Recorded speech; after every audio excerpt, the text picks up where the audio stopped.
Hello again. Nothing can more clearly illustrate the yawning chasm which separates ordinary people in Britain from the political class who share a trough at Westminster than their differing attitudes towards immigration. For most people, immigration is a major concern in Britain and they want an end to it. The government seems to be vaguely aware of this because they're constantly assuring us that they're tightening up the rules, cracking down on illegal immigration, and making sure that only people doing jobs which British people can't do are allowed into the country to work. Still, as Nietzsche said, even when the mouth lies, the direction it points sometimes tells the truth. The fact that politicians in Westminster are making these promises tells us that they are thinking about immigration. They're just not thinking the same way that we are about it.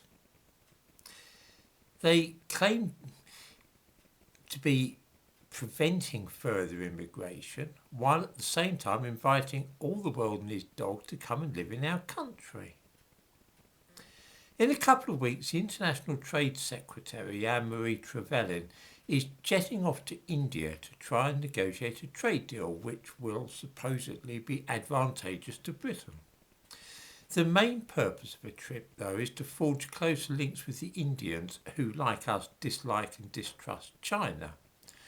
We're sending submarines and aircraft carriers to patrol the South China Sea lately, and the Indians are guarding their own border with China fiercely. We share a lot of concerns. Nobody wants to see China becoming a major world power. We don't trust them. We think they're trying to expand their territory and interfere in Africa and meddle in our affairs and America's affairs as well. So, to that extent, our interests are very much aligned with those of India. The only problem is the price which India is demanding for closer cooperation on this front. This is essentially a relaxation of visa rules so that it will be easier for Indian students to come and live in Britain for 3 years initially, although in practice many of them will never leave once they've got themselves settled here, of course. Workers from India too will be given preferential treatment if they wish to take up jobs in Britain. The Foreign Secretary, Liz Truss, is evidently very keen on this scheme, and all the indications are that it will get the go-ahead later this month. I don't suppose any viewers will be particularly surprised when I reveal that Boris Johnson has been lying his head off about all this.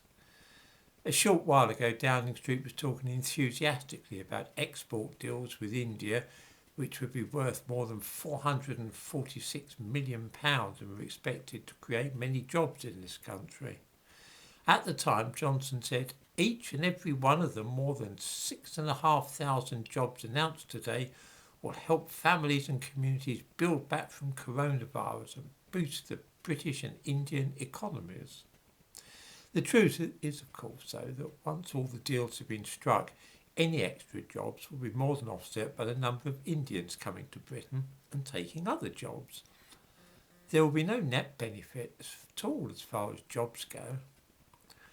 Where do people suppose all these people will be living as well? I'm bound to say I would sooner see Indian Hindus and Sikhs come here than any other ethnicities. But just at the moment, I don't think we should be importing any workers at all. I don't really think that all the talk about 3-year visas is significant. In fact, I regard it as a lot of nonsense. We all know very well that this is immigration facilitated by a government that doesn't really give a damn what the people in Britain want. They're talking about students and workers coming here for a few years. What that really means is that these people will be coming to this country for good. It is this contempt for the wishes of the electorate which really gets to me and make me resolve never to vote for any of those rascals currently in Downing Street. As usual, I give a link to a newspaper article about the things which I've been talking about. I have an idea there's going to be a day of reckoning for this administration in the not too distant future, and I, for one, will be delighted to see it.